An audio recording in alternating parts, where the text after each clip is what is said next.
बिस्मिल्लाहिर्रहमानिर्रहीम अगर शहजाद के साथ आप देख रहे हैं ला न्यूज़। नाजरीन, एजेंट माफिया और जो इस वक्त ब्लैक एजेंट माफिया हैं जो ब्लैक में आटा सरकारी आटा सेल कर रहे हैं या उसके अलावा कुछ और माफिया जिन्हें हम करने जा रहे हैं बेनकाब, उसके लिए मजबूरी है कि मुझे अपना हुलिया बदलना पड़ेगा। इस वक्त मैं अपना हुलिया बदल रहा हूँ।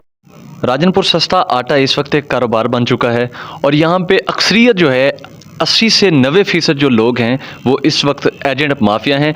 और उसके अलावा देखा जा सकता है कि किस तरीके से हम रोज़ाना की बुनियाद पे वीडियो बना रहे हैं। हमारा काम है ऐसे माफिया को बेनकाब करना।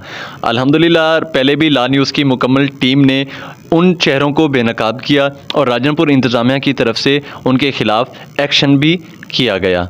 इस वक्त मजबूरी ये है कि हमारी शक्ल जो मुसलसल हमने आटा माफिया के ख़िलाफ़ ख़बरें नशर की, मेरा चेहरा वो पहचान चुके, जिसकी वजह से मुझे अपना चेहरा बदलना पड़ा। एजेंट माफिया को इससे कोई लेना देना नहीं। इंतज़ामिया ने अपनी तरफ से कोशिश की। इंतज़ामिया ने क्या कोशिश की, कितनी सख्ती कर पाए? इंतज़ामिया इस वक्त हमारी बेबस हो चुकी है।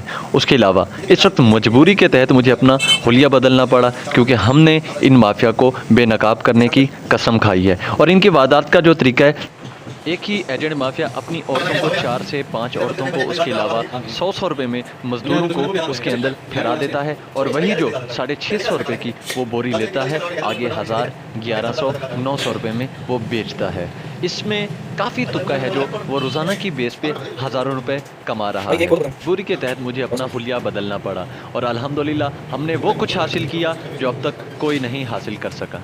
नए चेहरे के साथ, एक नई पहचान के साथ उन माफिया को करने जा रहे हैं हम बेनकाब। ला न्यूज़ की मुकम्मल टीम उनको करने जा रही है बेनकाब। देखते रहिएगा ला न्यूज़। इंशाअल्लाह ताला बहुत जल्द वो किस तरीके से कार्रवाइयाँ करते हैं और किस तरीके से ब्लैक में सरकारी जो है आटा वो सेल करते हैं, उसके मुकम्मल तफसीलात आपको बहुत जल्द मंजर आम पर दिखाई जाएगी।